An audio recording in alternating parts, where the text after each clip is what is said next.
Ever felt like, just a number in some huge system? Or maybe totally turned off by the constant hard sell of consumerism? Are you a bit wary of all this tech? Or perhaps find yourself deeply concerned about where humanity is headed?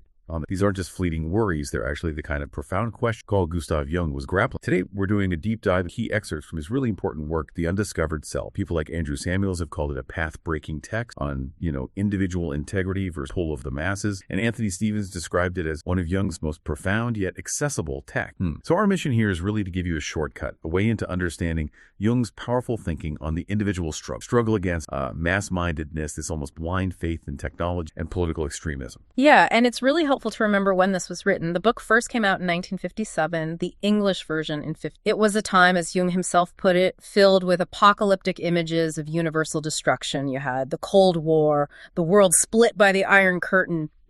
But what's so striking is how his insights into what he called the plight of the individual felt so urgent then, and arguably they resonate even more strongly today with everything we're facing. Right. Okay, so let's try and unpack this. Let's see what Jung reveals about, our own inner worlds and how they connect to these huge forces shaping society around us. Jung kicks off The Undiscovered Self with a question that feels like it never gets old. What will the future bring? He points out that these big anxieties tend to bubble up during times of physical, political, economic, and spiritual distress. It feels just as relevant now as it probably did back then, or even, at the end of the first or second millennium. Exactly. And Jung's diagnosis of let's say the main psychological threat of modernity was what he termed the spiritual and moral darkness of state apps. He gave a pretty stark warning, actually. He said this threat shouldn't be taken lightly, pointing out how subversive minorities, sheltered by our humanitarianism and our sense of justice, hold the incendiary torches ready. A bit dramatic, but point. And what's really unsettling, I think, is his observation about the level of critical reason in the population. He talks about this fairly intelligent, mentally stable stratum, right? But then he estimates, optimistic, that its upper limit is only about 40% of the electorate. That feels, surprisingly thin, doesn't it? Like a fragile layer holding back your rationality. It is thin. And he's very clear about what happens when the emotional temperature, what he calls the affective temperature, rises above that level. He says, the possibility of reasons having any effect ceases, and its place is taken by slogans and chimerical wishes. Wish fan. Yeah. And this, he argues, spirals into a collective possession. It becomes like a psychic and that kind of environment brings out, elements whose existence is merely tolerated as... Wow. Okay, and this leads to something else he observed, which is, it's quite disturbing. He estimated, and this is fascinating, for every manifest case of insanity, there are, in my estimation, at least 10 latent cases who seldom get to the point of breaking out openly, but whose views and behavior, for all their appearance of normality, are influenced by unconsciously morbid and perverse factors. He calls these people the adapted ones in this state of collective possession. They're sort of chimerical ideas, upborn by fanatical resentment, appeal to the collective irrationality. And this connects directly to a really foundational point for Jung. His critique of what we usually think of as self-knowledge. He says most people mistake it for just knowing their conscious ego, their everyday personality. But the ego, you see, knows only its own contents, not the unconscious and its... He uses this great analogy, the psyche is like the body, of which the average person knows very little too. And because we don't know this deeper part of ourselves, we're left defenseless, open to all kinds of influences and psychic infections. So building on that, yeah, this is where it gets really interesting for me. Jung makes this powerful case against relying purely on statistics to understand individuals. He has that memorable analogy, right, about the pebbles. Oh, yeah, pebble. You figure out the average weight is, say, 145 grams. But then, he says, you could look forever and you'd find not a single pebble weighing exactly 145 grams. Right. His point is that statistics falsify the actual truth in a most misleading way because the distinctive thing about real facts is their individuality. The average describes the group, maybe, but misses the unique reality of anything in the group. That's precisely it. And his core message here is profound. He says, if I want to understand an individual human being, I must lay aside all scientific knowledge of the average man and discard all theory in order to adopt a completely new and unprejudiced attitude. Yeah. For Jung, the individual human being is the supreme and only real object, a sick person, not an abstract illness. You have to deal with the specific reality in front of you. Okay. And what's the larger impact then of this sort of statistical world picture he's critiquing? Well, it's quite concerning, according to Jung. Yeah. He warns it displaces the individual in favor of anonymous units that pile up into mass formation. Anonymous units. Yeah. And this inevitably leads to the moral responsibility of the individual replaced by the policy, what the French call raison d'etat. Right, reason of state. So the individual gets pushed aside. They're increasingly deprived of the moral decision as to how he should live his own life, and instead is ruled, fed, clothed, and educated as a social, like a cog in the machine. And there's a paradox there too, right, with the rulers. Definitely. Jung points out that even the rulers are just as much social units as the ruled. They're distinguished only by the fact that they are specialized mouthpieces of the state doctrine. And often, he suggests, a leader emerges from this mass only to become the victim of his own inflated ego consciousness, trapped by the very mass thinking they suppose. So if we sum up the danger he's saying, it's this scientific rationalism that ultimately robs the individual of his foundations and his dignity. Is that fair? That's a very good summary, yes. And the individual feels, what, overwhelmed by the sense of his own puniness and impotence? Exactly, leading to this loss of meaning in life. And Jung is really clear here, meaning is not identical with public welfare and higher standards of living. That's a key distinction. It is. And ignoring that, he argues, is the path, the direct path toward state. Okay, so if the individual is being diminished like this by the collective, by this sort of rationalism, what does Jung offer as a counterweight? How do we reclaim that dignity? Well, his primary answer is religion. He sees it as this essential counterbalance to mass-mindedness. Religion. He explains that the state, because it wants total control, will invariably try to cut the ground from under the religions. Why? What's the threat? Because religion, in Jung's view, offers a point of reference outside the immediate external condition. It gives the individual a basis for independent judgment and power. Okay. But he makes a distinction here, doesn't he, between religion and creed? Yes, a crucial one. A creed, he says, is about a definite collective belief. It's often a kind of compromise with mundane reality. It's like dogma, maybe. Sort of, yeah. But religion, for Jung, is much deeper, more personal. It expresses a subjective relationship to certain metaphysical, extra-mundane facts. It's about a direct personal connection to what he calls a transcendent authority. So it's about experience, not just beliefs. Precisely. He argues very strongly that the freedom and autonomy of the individual aren't really based on ethical codes or established creeds alone. They're founded on the empirical awareness, the incontrovertible experience of an intensely personal, reciprocal relationship between man and an extra-mundane authority. Wow, an incontrovertible experience. Yeah, and that experience, he asserts, is the only effective defense against the danger of psychic infection from mass thinking. Okay, and then he makes this quite chilling observation about totalitarian states. He does. He says, the state has taken the place of God. Right. That is why, seen from this angle, the socialist dictatorships are religions, and state slavery is a form of worship. State slavery as worship. That's powerful imagery. It is. And he explains how this fundamental human need, this religious function, can't just be suppressed or twisted without leading to secret doubts. But because the system can't tolerate doubt, those doubts get crushed by fanaticism. And that's when you see free opinions stifled and moral decision ruthlessly suppressed. So he sees this religious impulse as something innate. Yes, he views it as an instinctive attitude peculiar to man, something fundamentally needed to maintain the psychic balance. He even draws a parallel between, big state spectacles, the military parades, the flags, the anthems, and traditional religion. Okay, how so? Both generate a feeling of security, a sense of belonging. But, he argues, only genuinely religious experiences offer protection against what he terms inner demon. So the state rituals are kind of hollow. In comparison, yes. They address the surface need for belonging, but not the deeper psychic need for balance. He uses that Latin phrase too, doesn't he, to drive this point home? Ah, yes. Naturam expellas furcatam usque. Roughly, you can throw nature out with a pitchfork, but she'll always come running. Right. And he applies that to the religious function. If you try to suppress it, it doesn't just disappear, it reappears, but often evilly, like in the worship of the state or a dictator.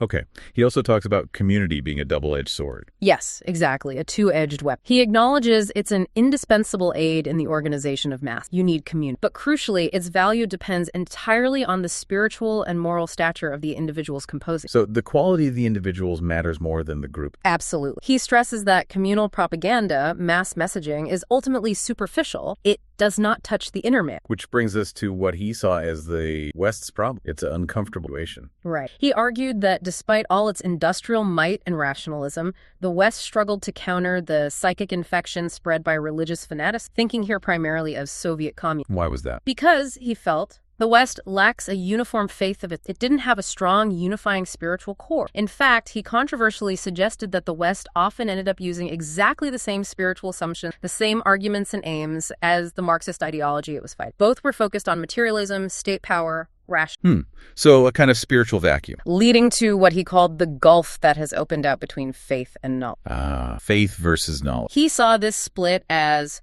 a symptom of the split consciousness, which is so characteristic of the mental disorder of art. He wasn't necessarily anti-knowledge, but he felt that literal interpretations of religious stories created an insufferable conflict. So he advocated for understanding religious mythology symbolically. Yes, precisely, to bridge that gap. Otherwise, you get this conflict.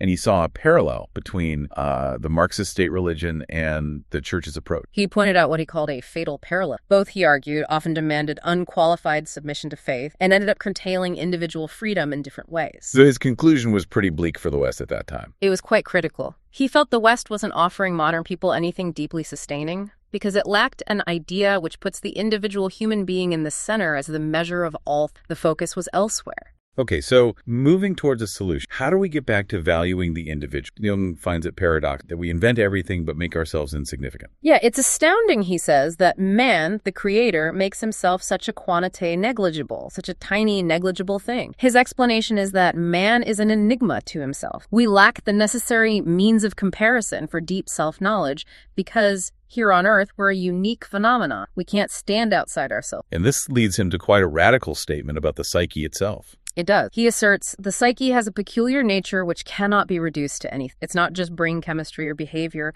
He goes further, suggesting that the phenomenon of consciousness is actually a precondition of being. Without consciousness, does anything truly exist in a meaningful way? Wow, okay. And therefore, the psyche is endowed with the dignity of a cosmic principle. A cosmic principle. Yeah, and if the psyche has that status, then the individual, as the only immediate manifestation of the psyche that we can directly experience, also holds this overriding empirical importance. The individual matters, cosmically. But there's a fear there, isn't there? A fear of looking too closely at the unconscious. Oh, definitely. A panic fear, Jung calls it. He even mentions that Freud felt he had to make his sexual theory into a kind of dogma because it was the only rational bulwark against a potential outburst of the black flood of occultism. Black flood of occult, meaning the irrational, the archetypal. Exactly. These deep, archaic vestiges, the archetypes, they were numinous, they hold a kind of sacred power or awe, and they are ineradicable. You can't just reason them away. So how does psychology, especially the kind Jung practice, deal with this? It's different from academics. Very different in his view. In medical psychology, he says the object puts the question and not the experimenter.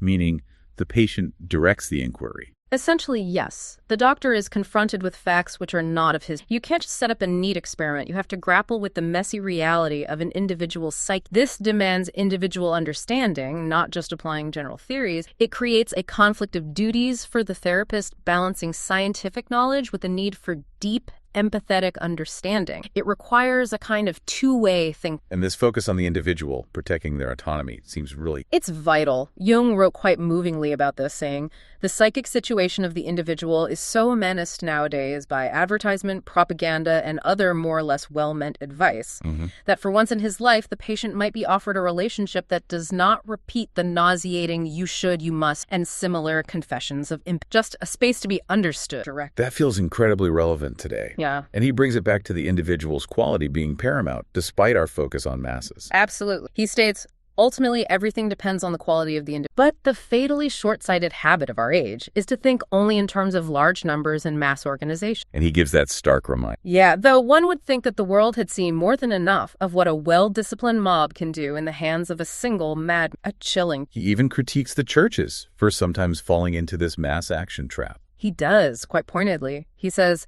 the churches too want to avail themselves of mass action in order to cast out the devil with BL. Using the devil's tools, basically. Exactly. The very churches whose care is the salvation of the individual soul. He argues they sometimes forget that the individual becomes morally and spiritually inferior in the mass.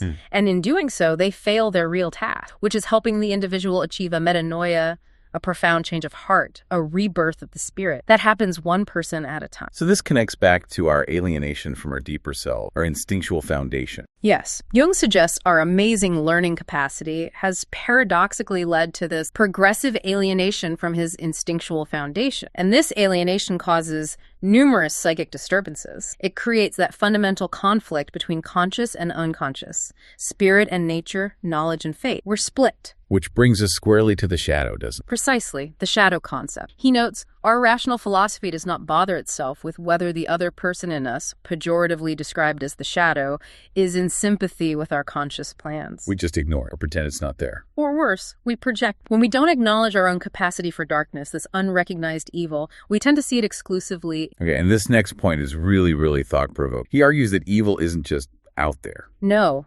He says evil is lodged in human nature itself. This leads to what he calls psychological dualism. We find it much easier, much more comfortable to look at evil in specific individual criminals or groups of criminals, Yeah, point the finger. Right.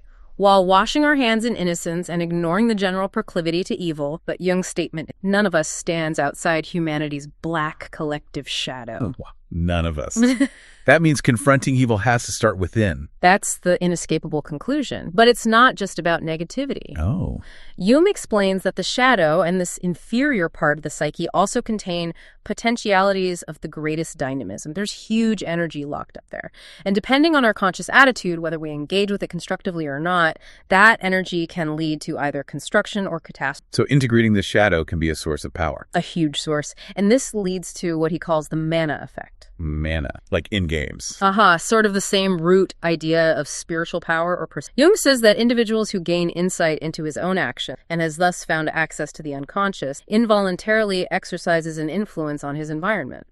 Yes, it's an unintentional influence on the unconscious, sort of unconscious prestige. Your inner work radiates out, subtly affecting the collective unconscious around you, whether you intend it or not. That's a fascinating idea, that personal growth can have this wider, unseen impact. It is. And it connects to his idea of the unconscious zeitgeist, the spirit of the times operating beneath the surface. This unconscious trend, he says, often compensates the attitude of the conscious mind and anticipates changes to come. It balances things out and hints at the future. You give an example. Well, he used modern art. He suggested that modern art, by challenging and breaking down established aesthetic norms, is really performing a work of psychological education on the public. How so? By forcing people away from the old object relationship, traditional ways of seeing, and into the, for the time being, dark chaos of subject. It mirrors a shift happening in the collective psyche, even if people consciously hate the art.